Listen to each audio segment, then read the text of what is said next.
राधे राधे आप सभी को। नवरात्रि की आप सभी को हार्दिक शुभकामनाएं। नवरात्रि का पर्व अभी शुरू हो चुका है, जो कि चैत्र मास में चलता है।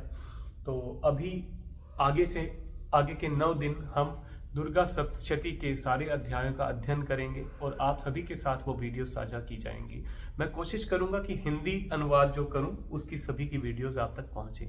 तो समय ना व्यर्थ करते हुए हम वीडियो स्टार्ट करते हैं। और आपसे हमारा एक ही अनुरोध है कि हमारा चैनल सब्सक्राइब करें और कोशिश कीजिए हमारी वीडियोस को शेयर करने की भी, क्योंकि यही आपकी तरफ से हम चाहेंगे कि आपकी तरफ से जो सपोर्ट हो वो यही हो कि आप हमारी वीडियोस को शेयर करें, लाइक करें और हमारे चैनल को सब्सक्राइब करें। तो शुरू करते हैं।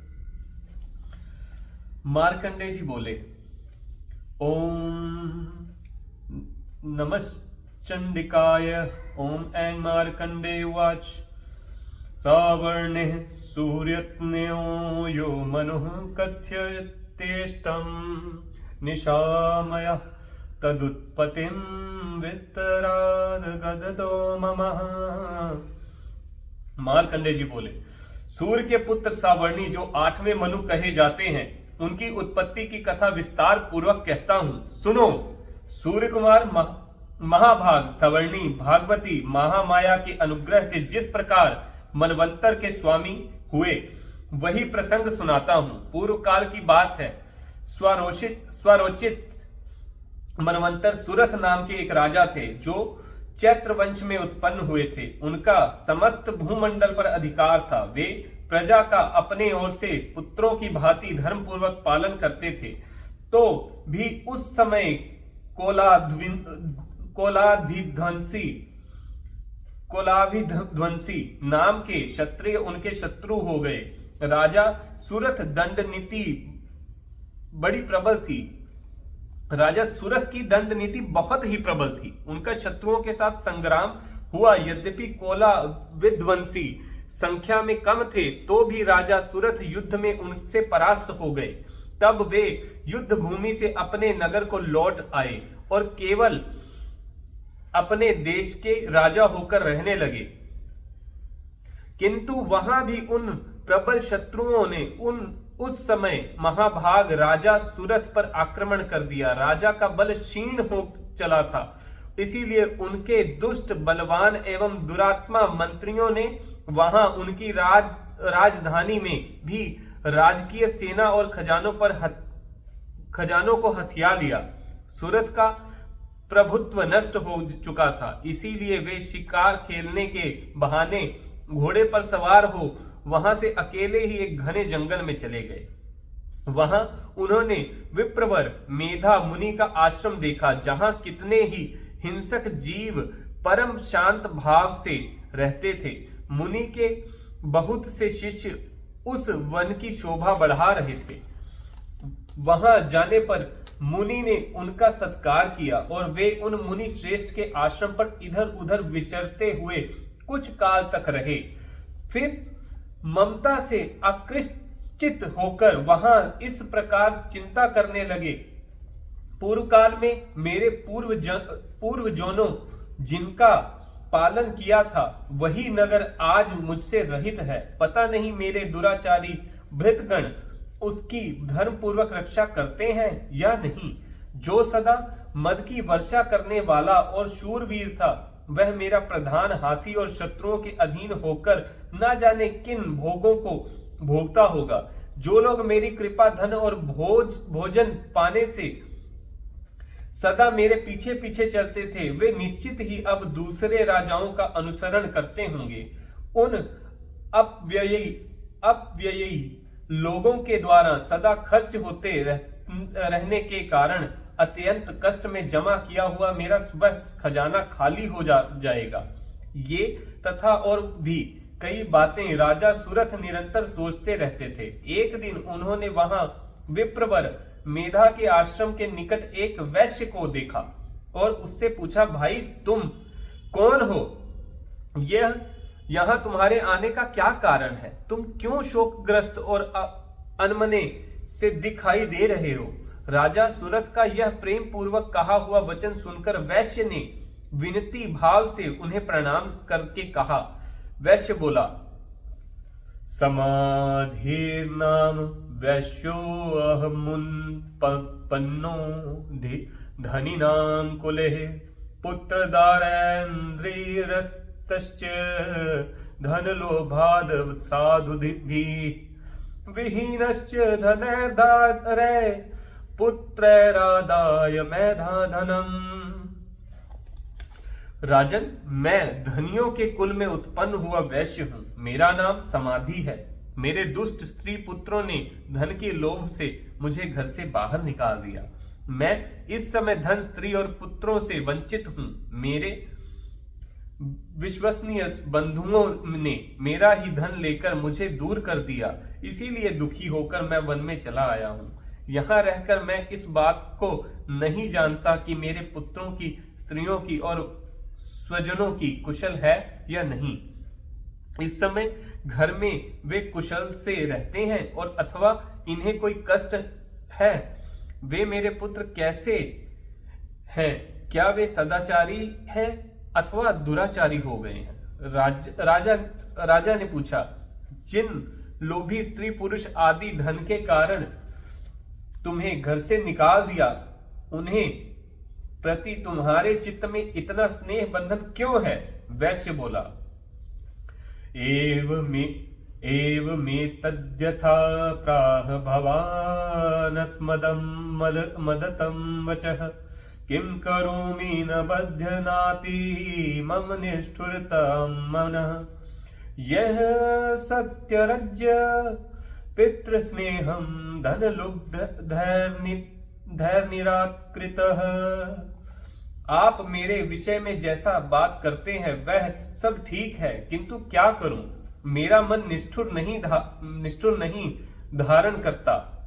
जिन्होंने धन के लोभ में पड़कर पिता के प्रति स्नेह, पति के प्रति प्रेम तथा आत्मीय जन के प्रति अनुराग को तिलांजलि दे मुझे घर से निकाल दिया है, उन्हीं के प्रति मेरे हृदय में इतना स्नेह है। महात्मने, गुणहीन बंधुओं के प्रति भी जो मेरा चित्त इस प्रकार प्रेम मग्न हो रहा है, यह क्या है? इस बात को मैं जानकर भी नहीं जान पाता। उनके लिए मैं लंबी सांसें ले रहा हूं और मेरा हृदय अत्यंत दुखित हो रहा है। उन लोगों में प्रेम का सर्वथा अभाव है, तो भी उनके प्रति जो मेरा मन निष्ठुर नहीं हो पाता, इसके लिए क्या करूं? मार्कंडेय जी ने कहा, ब्राह्मण तदंतर राजाओं में श्रेष्ठ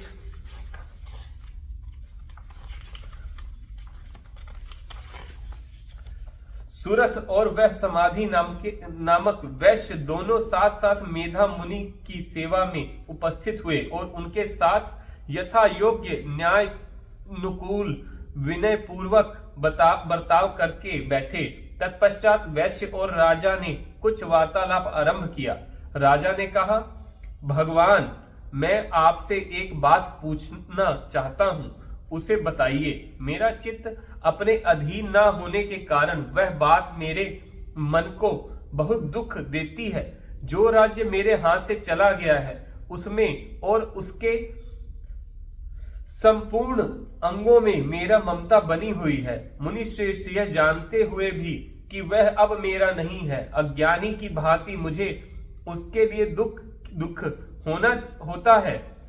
यह क्या है? इधर यह वैश्य भी घर से अपमानित होकर आया है। इसके पुत्र, स्त्री और भृत्यों ने इसे छोड़ दिया है। स्वजनों भी इसका परित्याग कर दिया है, तो भी यह उनके प्रति अत्यंत हृदय में स्नेह रखता है। इस प्रकार यह तथा मैं दोनों ही बहुत दुखी हैं। जिसमें प्रत्यक्ष दोष देखा गया है, उस विषय के लिए भी हमारे मन में ममता जनित आकर्षण पैदा हो रहा है। महाभाग, हम दोनों समझदार हैं, तो भी हमें जो मोह पैदा हुआ है, यह क्या है? विवेक शून्य पुरुष की भांति मुझमें और इसमें भी यह मूर्खता प्रत्यक्ष दिखाई देती है। ऋषि बोले, ऋषि उवाच, ज्ञानमस्ति समस्तस्य जन्तोर्विषयो गोचरे विषयश्च महाभाग याति चैवं पृथक पृथक। महाभाग बोले, विषय मार्ग ज्ञान सब जीवों को है, इसी प्रकार विषय भी सबके लिए अलग अलग है। कुछ प्राणी जिनमें नहीं देखते और दूसरे रातों में भी नहीं देखते, तथा कुछ जीव ऐसे हैं जो दिन और रात्रि में भी बराबर ही देखते हैं। यह ठीक है कि मनुष्य समझदार होते हैं, किंतु केवल वे ही ऐसा नहीं होते। पशु पक्षी और मृग आदि सभी प्राणी समझदार होते हैं। मनुष्य की समझ भी वैसी ही होती है जैसे उन मृग और पक्षियों की होती है, तथा जैसे मनुष्यों की होती है वैसी ही उन मृग पक्षी आदि की भी होती है। यह तथा अन्य बातों भी प्राय दोनों में समान ही है। समझ होने पर भी इन पक्षियों को तो देखो, ये स्वयं भूख से पीड़ित होते हुए भी मोहवश बच्चों की चोंच में कितने चावल अन्न के दाने डाल दे रहे हैं। नरश्रेष्ठ, क्या तुम नहीं देखते कि ये मनुष्य समझदार होते हुए भी लोभवश अपने किए हुए उपकार का बदला पाने के लिए पुत्रों की अभिलाषा करते हैं? यद्यपि उन सब में समझ की कमी नहीं है, तथापि वे संसार की स्थिति बनाने रखने वाले भगवती महामाया प्रभाव द्वारा ममतामय भंवर से युक्त मोह के गहरे गर्त में गिराए गए हैं। इसीलिए इसमें आश्चर्य नहीं करना चाहिए। जगदीश्वर भगवान विष्णु की योग निद्रा रूप जो भगवती महामाया है, उन्हीं से यह जगत मोहित हो रहा है। वे भगवती महादेवी ज्ञानियों के भी चित्त को बलपूर्वक खींचकर मोह में डाल देती हैं। वे ही इस संपूर्ण चराचर जगत की सृष्टि करती हैं तथा वे ही प्रसन्न होने पर मनुष्यों को मुक्ति के लिए वरदान देती हैं। वे ही परा विद्या, संसार बंधन और मोक्ष की हेतुभूता सनातनी देवी तथा संपूर्ण ईश्वर की भी अधीश्वरी है। राजा ने पूछा, भगवान जिन्हें आप महामाया कहते हैं वह देवी कौन है? ब्राह्मण, उनका आविर्भाव कैसा हुआ तथा उनके चित्त में कौन है? ब्रह्म वेताओं में श्रेष्ठ महर्षि, उन देवी का जैसा प्रभाव है, जैसा स्वरूप हो और जिस प्रकार प्रादुर्भाव हुआ हो, वह सब मैं अपने मुख से सुनना चाहूंगा, आपके मुख से सुनना चाहूंगा। ऋषि बोले, राजन, वास्तव में तो वे देवी नित्य स्वरूपा ही हैं। संपूर्ण जगत उन्हीं का रूप है तथा उन्होंने समस्त विश्व को व्याप्त कर रखा है। तथापि उनका प्राकट्य अनेक प्रकार से होता है, वह मुझसे सुनो। यद्यपि वे नित्य और अजन्मा हैं, तथापि जब देवताओं का कार्य सिद्ध करने के लिए प्रकट होती हैं, उस समय लोक में उत्पन्न हुए कहलाती हैं। कल्पना के अत्यंत जब संपूर्ण जगत में एकार्णव में निमग्न हो रहा था और सबके प्रभु भगवान विष्णु शेषनाग की शैया बिछाकर योग निद्रा आश्रय ले सो रहे थे, उस समय उनके कानों के मैल से दो भयंकर असुर उत्पन्न हुए, जो मधु और कैटभके नाम से विख्यात थे।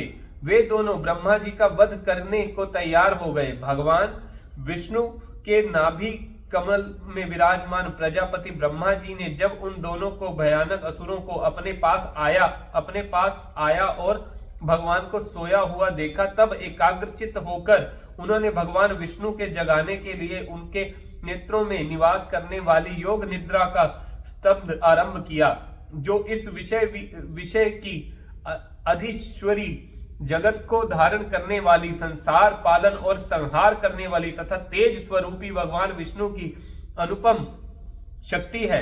उन्हीं भगवती निद्रा देवी की भगवान ब्रह्मा स्तुति करने लगे। त्वं स्वः त्वं स्वधा त्वं हि वषटकारः स्वत्रात्मिकः सुधा त्वमक्षरे नित्ये त्रिधा मात्रात्मिका स्थितः अर्धमात्रा स्थितः नित्यायानुच्चार्य विशेषतः। त्वमेव संध्या सावित्री त्वं देवी जननी परः त्वया तद्वार्यते विश्वं त्वया सृज्यते जगत। ब्रह्मा जी ने कहा, देवी तुम ही स्वाहा, तुम ही स्वधा और तुम ही षटकार हो। स्वर भी तुम्हारे ही स्वरूप है। तुम ही जीवन दायिनी सुधा हो।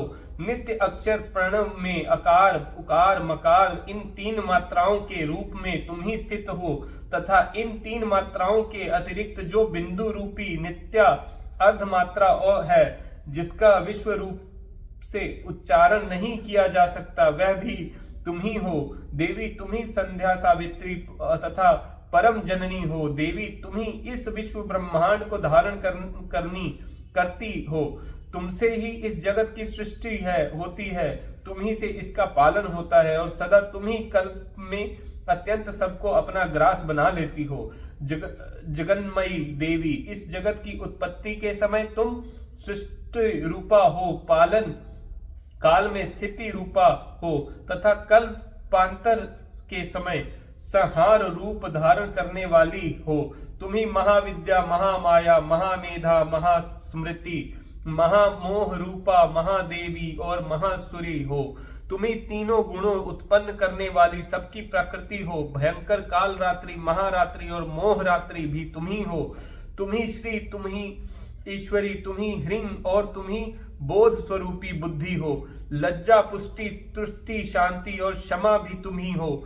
तुम खंडंग धारिणी, शूल धारिणी, घोर रूपा तथा गदा, चक्र, शंख और धनुष धारिणी करने वाली हो। बाण, भुषुंडी और परिघ ये भी तुम्हारे अस्त्र हैं। तुम सौम्य और सौमंतर हो। इतना ही नहीं, जितना भी सौम्य एवं सुंदर पदार्थ है उन सब की अपेक्षा तुम अत्यधिक सुंदरी हो। पर और अपर सबसे परे रहने वाली परमेश्वरी तुम ही हो। परा पराणां परमात्ममेव परमेश्वरी यत्किंचित्व चिद्वदस्तु सदस्वद्वाखिलात्मिके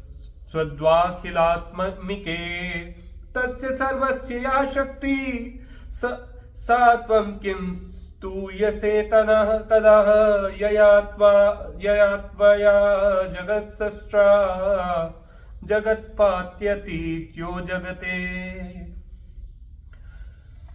जो इस जगत की सृष्टि, पालन और संहार करते हैं, उन भगवान भी जब तुमको निद्रा के अधीन कर दिया है तब तुम्हारी स्तुति करने में यहाँ कौन समर्थ हो सकता है।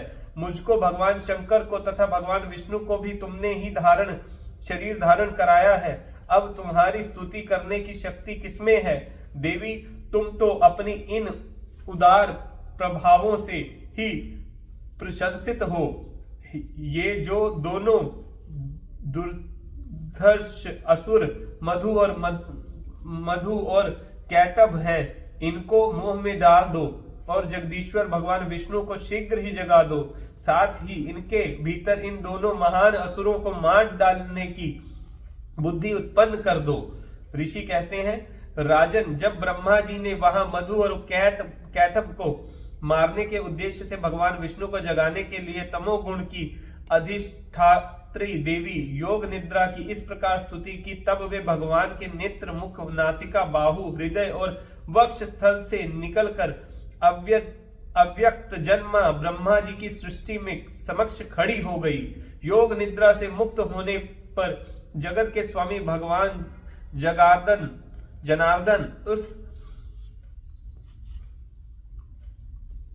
उस एकांत वन के जल में शेषनाग की शैया पर जाग उठे। फिर उन्होंने उन दोनों असुरों को देखा। वे दुरात्मा मधु और कैटभ अत्यंत बलवान तथा पराक्रमी थे और क्रोध से लाल आंखें किए ब्रह्मा जी को खा जाने के लिए उद्योग कर रहे थे। तब भगवान ने, श्री हरि ने उठकर उन दोनों को साथ 5000 वर्ष तक केवल बाहु युद्ध किया। वे दोनों भी अत्यंत बल के कारण उन्मत्त हो रहे थे। इधर माया ने भी उन्हें मुंह में डाल रखा था। इसीलिए वे भगवान विष्णु से कहने लगे, हम तुम्हारे वीरता से संतुष्ट हैं, तुम हम लोगों से कोई वर मांगो। श्री भगवान बोले, यदि तुम दोनों मुझ पर प्रसन्न हो तो अब मेरे हाथ से मारे जाओ, बस इतना सा ही मैंने वर मांगा है, यहाँ दूसरी किसी वर से क्या लेना। ऋषि कहते हैं, इस प्रकार धोखे में आ जाने पर जब उन्होंने संपूर्ण जगत में जल ही जल देखा, तब कमल नयन भगवान से कहा, जहां पृथ्वी जल में डूबी हुई ना हो, जहां सूखा स्थान हो, वहीं हमारा वध करो। ऋषि कहते हैं, तब तथास्तु कहकर शंख चक्र और गदा धारण करने वाले भगवान ने उन दोनों के मस्तक अपनी जांघ पर रखकर चक्र से काट डाले। इस प्रकार ये देवी महामाया ब्रह्मा जी की स्तुति करने पर स्वयं प्रकट हुई थी। अब पुनः तुमसे उनके प्रभाव का वर्णन करता हूं, सुनो। राधे राधे आप सभी को, जय माता दी। पहला अध्याय संपूर्ण हुआ। पहले अध्याय की वीडियो आप ये सुनिएगा और बताइएगा आपको कैसा लगा। जय माता दी।